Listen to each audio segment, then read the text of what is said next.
Oui, on aura RMC, il est 6h44. Votre invité, Oui. Jean-Jacques Bourdin, Didier Robillard, président de l'association France Parkinson. Oui, bonjour Didier Bonjour, Robillard. monsieur. Je tenais vraiment à aborder ce sujet parce que c'est une maladie qui fait peur. La maladie de Parkinson, aujourd'hui, c'est la journée mondiale de la maladie de Parkinson. 25 000 nouveaux diagnostiqués chaque année en France.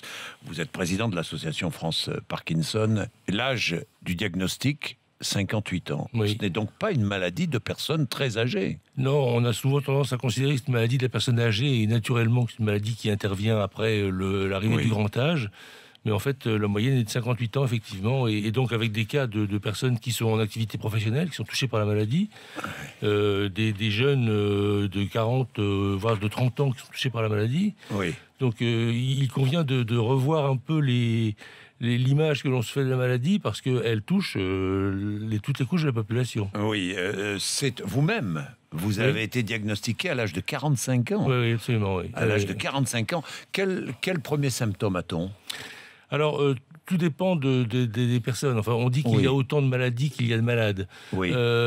Pour ma part, les symptômes, c'était la lenteur et puis l'impossibilité de bouger le bras. Quand je marchais, le bras reste ballon, en fait. Le reste ballon, oui. Et en fait, le bras n'obéit plus. Le bras n'obéit plus. Et en fait, ce qui caractérise la maladie de Parkinson, c'est la maladie du mouvement. Donc, avant, on attribue souvent la maladie au tremblement. En fait, le tremblement est une manifestation et pas obligatoire, pas systématique. Mais ce qui caractérise le Parkinson, c'est la lenteur du mouvement et la raideur. Et la raideur. Et c'est une maladie neurodégénérative Oui. liée à la destruction des neurones dopaminergiques. La dopamine qui est indispensable au contrôle des mouvements du corps. Absolument.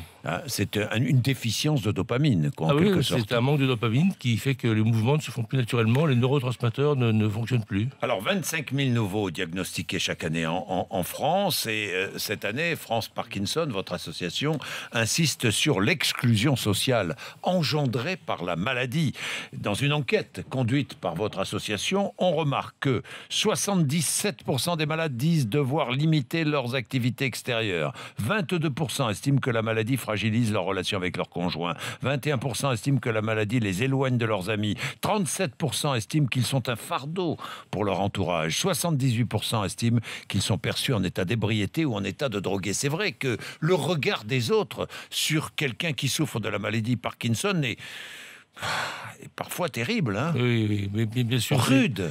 C'est toute l'action de l'association. C'est faire en sorte que la maladie soit mieux reconnue et mieux connue pour éviter ce jugement porté sur les malades. Même les Français estiment, sans savoir, qu'un Parkinsonien est en état de folie.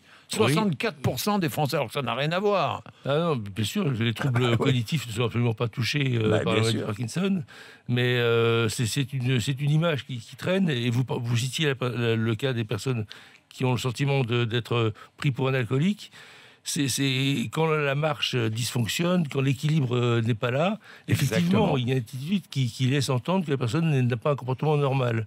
Mais c'est la raison pour laquelle on insiste sur le fait qu'il est nécessaire de mieux connaître la maladie pour mieux reconnaître les C'est une maladie qui isole. Alors, elle isole d'abord parce que la personne a souvent honte de la maladie. Il faut savoir que beaucoup de gens, au moment du diagnostic, cachent leur maladie.